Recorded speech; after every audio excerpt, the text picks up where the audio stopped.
Hello Himachal वासियों, क्या हाल है? आइए जानते हैं हिमाचल प्रदेश की बड़ी खबरें और आज शाम तक के हिमाचल की मुख्य समाचार पर नजर डालते हैं। इससे पहले आप वीडियो को लाइक नहीं किए हैं तो लाइक कर दीजिए और चैनल में नए हैं तो चैनल को सब्सक्राइब कर लीजिए। हिमाचल प्रदेश में 4700 करोड़ से 5 एनएच बनेंगे, फौरन केंद्र ने दी मंजूरी। जी, हिमाचल में 5 नेशनल हाईवे को फौरन में बदलने की कवायद तेज हो गई है। केंद्र से मंजूरी के बाद ये नेशनल हाईवे को फौरन में तब्दील होने जा रहे हैं। वहीं पूर्व में इन नेशनल हाईवे को डबल लेन तक सीमित किया गया था। इन एनएच की कुल लंबाई 178 किलोमीटर है और इन्हें फौरन बनाने में 4700 करोड़ रुपये खर्च किए जाने हैं। बता दें कि मुख्यमंत्री सुखविंदर सुक्खू और लोक निर्माण विभाग के मंत्री विक्रमादित्य सिंह ने दिल्ली में केंद्रीय मंत्री नितिन गडकरी से इस विषय पर बात की थी। इसके बाद केंद्र सरकार ने डबल लेन एनएच को फौरन में बदलने की इजाजत दे दी है। गौरतलब है कि राज्य सरकार की तरफ से जिन 5 एनएच को फौरन बनाने का प्रस्ताव भेजा गया है, सबसे ज्यादा धनराशि काला आम पावटा साहिब देहरादून नेशनल हाईवे को पर खर्च होगी। वहीं बता दें कि इस मार्ग को 1200 करोड़ रुपये से फौरन में बदलने की तैयारी है। हिमाचल पथ परिवहन निगम वोल्वो एसी बसों का किराया बढ़ा, अब नहीं चलेंगे स्मार्ट कार्ड। जी, हिमाचल पथ परिवहन निगम ने अपनी लग्जरी बसों का किराया बढ़ा दिया है। ऐसे में यात्रियों को अब वोल्वो एसी बसों में सफर करने पर अपनी जेबों और ढीली करनी पड़ेगी, क्योंकि निगम ने लग्जरी बसों के बस किराए में दी जा रही 10% छूट को खत्म कर दिया है। वहीं अब यात्रियों को पूरा किराया देकर ही सफर करना पड़ेगा। निगम यात्रियों को पिछले 5 माह से 10% किराए में छूट दे रखा था। वहीं बता दें कि एचआरटीसी अपनी लग्जरी बसों में पहले अक्टूबर से लेकर 31 मार्च तक बस किराए में 10% छूट दी थी। वहीं 1 अप्रैल से 10% छूट को खत्म कर दिया गया है। ऐसे में यात्रियों को निगम की वोल्वो में एसी बसों में अब पूरा किराया देकर ही सफर करना पड़ रहा है। प्रदेश के शक्तिपीठों का होगा सौंदर्यीकरण, नाहन में बोले मुकेश अग्निहोत्री, धार्मिक पर्यटन को देंगे बढ़ावा। जी, प्रदेश में धार्मिक पर्यटन की अपार संभावनाएं हैं। वहीं प्रदेश भर के शक्तिपीठों में सौंदर्यीकरण व नए प्रयोग से धार्मिक पर्यटन को आकर्षित किया जाएगा। यह बात मुख्यमंत्री मुकेश अग्निहोत्री ने नाहन में पत्रकार वार्ता में कही।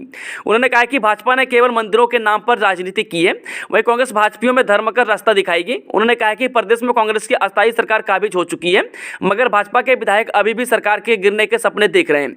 उन्होंने कहा कि कांग्रेस सरकार का एक विधायक 24 कैरेट का है। वहीं उप मुख्यमंत्री मुकेश अग्निहोत्री ने कहा कि पूर्व मुख्यमंत्री जयराम ठाकुर ने अपनी कुर्सी बचाने के लिए बिना बजट के स्थानों को खोलने में यह भी नहीं देखा कि किस तरह की घोषणा कर रहे हैं। उन्होंने कहा कि वर्तमान में हालात यह है कि एचआरटीसी 1300 करोड़ के घाटे में है। हालात यह है कि एचआरटीसी की 65 करोड़ की आय तो 144 करोड़ खर्चा है। वहीं सरकार को एचआरटीसी कर्मियों के वेतन व पेंशन देने की भी चिंता है। क्रमिक अनशन की तैयारी में करुणामूलक कहा, राहत नहीं दी तो आंदोलन करने से नहीं हटेंगे पीछे। जे करुणामूलक भर्ती में पेंशन के जोड़े ने कर्मचारियों में कोहराम मचा दिया है। वह पक्की नौकरी का इंतजार कर रहे सैकड़ों आवेदक मायूस हैं और अब कर्मचारियों ने प्रदेश सरकार के मंत्रियों और पदाधिकारियों से मिलने का फैसला किया है।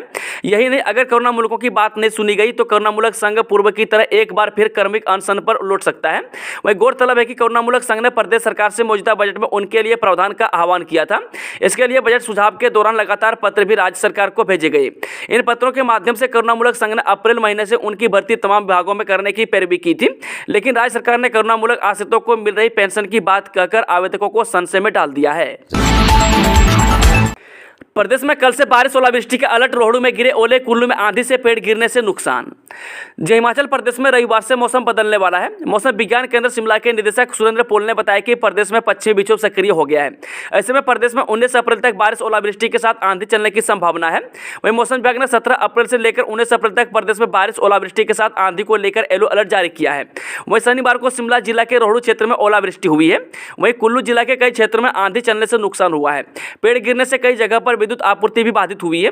वही विभाग का अनुमान है कि प्रदेश में निचले एवं मध्य पर्वतीय क्षेत्रों में जहां बारिश ओलावृष्टि की संभावना है तो उच्च पर्वतीय क्षेत्रों में बर्फ के फाहे भी गिर सकते हैं, जबकि बारिश के कारण लोगों को गर्मी से काफी हद तक राहत मिलेगी। जल्द जारी होगी जेईई मेन परीक्षा की आंसर की। इंजीनियरिंग एडमिशन के लिए सेकंड फेज पूरा।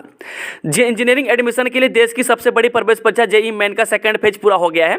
जेईई मेन परीक्षा खत्म होने के बाद अगले 3-4 दिन में विद्यार्थी के लिए रिकॉर्डेड रिस्पॉन्स क्वेश्चन पेपर और आंसर की जारी हो सकती है। वहीं देश के तमाम इंजीनियरिंग कॉलेज में BE, BTech, B Arch, B planning जैसे कोर्स में एडमिशन के लिए एग्जाम कंप्यूटर आधारित मोड में आयोजित की गई है। वहीं जेईई मेन परीक्षा 6, 8, 10, 11, 12, 13 और 15 अप्रैल 2023 की हुई। वहीं बता दें कि एनटीए की ओर से जेईई मेन एग्जाम की प्रोविजनल आंसर की अगले सप्ताह जारी कर दी जाएगी। वहीं उम्मीदवार को इस पर ऑब्जेक्शन दर्ज कराने के लिए 3 से 4 दिन का समय मिलेगा। एनसीईआरटी का सिलेबस बदला, शिक्षा मंत्रालय ने कहा जो बदला है वो वापस किताबों में नहीं जुड़ेगा। जे National Council of Education Research and Training ने इतिहास, नागरिक शास्त्र, राजनीतिक विज्ञान और हिंदी की किताबों में से कई चैप्टर और जानकारियां हटा दी है। इसमें मुगलों, महात्मा गांधी के हत्यारे नाथूराम गोडसे, 2002 के गुजरात दंगे, इमरजेंसी, शीत युद्ध और नक्सली आंदोलन से जुड़े फैक्ट शामिल है। वहीं सरकार के इस फैसले का विपक्ष ने विरोध किया है। विपक्ष का आरोप है कि केंद्र सरकार बदले की भावना से किताबों में दिए गए ऐतिहासिक तथ्यों की लिपापोती कर रही है। वहीं विपक्ष के आरोपों के बाद शिक्षा मंत्रालय शनिवार को कहा है कि 25 एक्सपर्ट और सीबीएसई के 16 टीचर्स की सलाह के बाद इस सिलेबस को रेशन लाइन यानी कि युक्ति संगत बनाया है। जो हटाया है उसे वापस नहीं लाएंगे। नादौन में नशा कारोबार का मुख्य सरगना जहाजी किया गिरफ्तार, घर से पकड़े 625 ग्राम टोडे।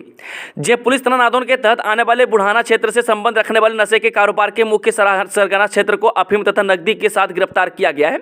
इसने अपने घर के पास अफीम के पौधे भी उगा रखे थे। वहीं पुलिस ने शुक्रवार रात को इसके घर पर दबिश देकर इससे नशा व नकदी पकड़ी है। बता दें कि उगे गए अफीम के पौधे को भी उखाड़ फेंका है। ऊना में 9565 मरीजों के जांचे नेत्र 2 दिवसीय कैंप की केंद्रीय मंत्री ने दी जानकारी। 67 और 35 लोगों को बांटे चश्मे। जे ऊना के डीएवी सेंटेनरी कॉलेज में 2 दिवसीय मुफ्त नेत्र जांच शिविर सजाया गया। वहीं कैंप में केंद्रीय मंत्री अनुराग ठाकुर और राज्यपाल शिव प्रताप शुक्ल ने अपनी उपस्थिति दर्ज करवाई। यह कैंप अस्पताल सांसद मोबाइल स्वास्थ्य सेवा के 5 साल पूरे होने के अवसर पर सजाया गया था। बता दें कि कैंप में 6380 लोगों की आंखें की जाँच करवाई गई और 4875 नंबर वाले चश्मों का वितरण किया गया। इस 2 दिवसीय नेत्र जाँच शिविर कार्यक्रम में कुल मिलाकर 9565 लोगों ने निःशुल्क जांच कर 67 और 35 लोगों को निःशुल्क चश्मों का वितरण किया। वहीं नेत्र जांच शिविर कार्यक्रम के मुख्य अतिथि राज्यपाल शिव प्रताप शुक्ल ने कहा कि सांसद मोबाइल स्वास्थ्य सेवा अस्पताल जैसी सेवाएं के लिए अनुराग सिंह ठाकुर व प्रयास की पूरी टीम बधाई की पात्र है। यह मेरे लिए हर्ष की बात है कि मुझे इस विशाल नेत्र जांच शिविर में उपस्थित होने का अवसर मिला। माफिया डॉन अतीक अहमद और भाई अशरफ की प्रयागराज में गोली मारकर हत्या। जे माफिया से नेता बने अतीक अहमद और उनके भाई और पूर्व विधायक अशरफ की शनिवार की रात पुलिस हिरासत में नियमित जांच के लिए कोलमिन अस्पताल ले जाने के दौरान अज्ञात हमलावरों ने गोली मारकर हत्या कर दी। वहीं पुलिस सूत्रों ने बताया कि 3 हमलावरों ने नियमित जांच के लिए ले जाते समय अतीक और अशरफ को नजदीक से गोली मारी। अतीक के सिर में गोली मारी गई। यह घटना तब हुई जब उन्हें कोलमिन अस्पताल ले जाया जा रहा था। वहीं दोनों की मौके पर ही मौत हो गई है। सुरक्षा के कड़े इंतजाम किए जाने के बावजूद हमलावरों ने कई राउंड फायरिंग की है। वहीं पुलिस ने दावा किया कि हमलावरों को मौके से ही गिरफ्तार कर लिया गया। हत्या के बाद हमलावरों ने अपने हथियार फेंक दिए और मौके पर ही आत्मसमर्पण कर दिया। हरिपुर के पास इंदिरा कॉलोनी में पलटा ट्रैक्टर, चालक की मौत, घर से कुछ दूरी पर हुआ हादसा। जी हरिपुर तहसील के तहत रविवार सुबह दर्दनाक सड़क हादसा पेश आया है। यह इंदिरा कॉलोनी में ट्रैक्टर पलटने से चालक की मौत हो गई है। वहीं मृतक की पहचान नरेश उर्फ पिंकू निवासी इंदिरा कॉलोनी के तौर पर हुई है। सूचना मिलते ही पुलिस ने मौके पर पहुंचकर शव को कब्जे में लेकर मामले की छानबीन शुरू कर दी है। वहीं मृतक के शव को पोस्टमार्टम के लिए देहरा अस्पताल लाया गया है। बताया जा रहा है कि हादसा मृतक के घर से कुछ ही दूरी पर पेश आया है। चलिए वो चलते हैं शाम की आखिरी खबर। हिमाचल के युवक को अगवा कर कार समेत नहर में फेंका, डूबने से हुई मौत, आरोपी गिरफ्तार। जे किरतपुर साहिब के नजदीक गांव बुंगा साहिब के समीप भाखड़ा नहर में देर रात एक युवक ने दूसरे युवक को अगवा करके कार समेत नहर में फेंक दिया। इस हादसे में आरोपी युवक बच निकला, जबकि अगवा किए गए युवक की डूबने से मौत हो गई। वहीं मामला नालागढ़ हिमाचल प्रदेश के रामपुर पसवाला से जुड़ा हुआ है। वहां रहने वाले 17 वर्षीय युवक जतीन कुमार पुत्र हेमराज को दबोटा में रहने वाले सुखपाल सिंह पुत्र महेंद्र सिंह ने अपने एक बिचौलिया दोस्त सुरनाम के माध्यम से अपनी कार में बिठा लिया, जिसके बाद कार को पंजाब बुंगा साहिब की तरफ ले आया। वहीं जतिन के परिजनों को जब इसके बारे में जानकारी प्राप्त हुई तो उन्होंने दबोटा पुलिस के पास इस पूरे मामले की जानकारी देते हुए शिकायत दर्ज करवाई। दोस्तों आज शाम की खबरों का सिलसिला समाप्त होता है। अगर जानकारी पसंद आई तो वीडियो को लाइक शेयर, चैनल को सब्सक्राइब जरूर करें।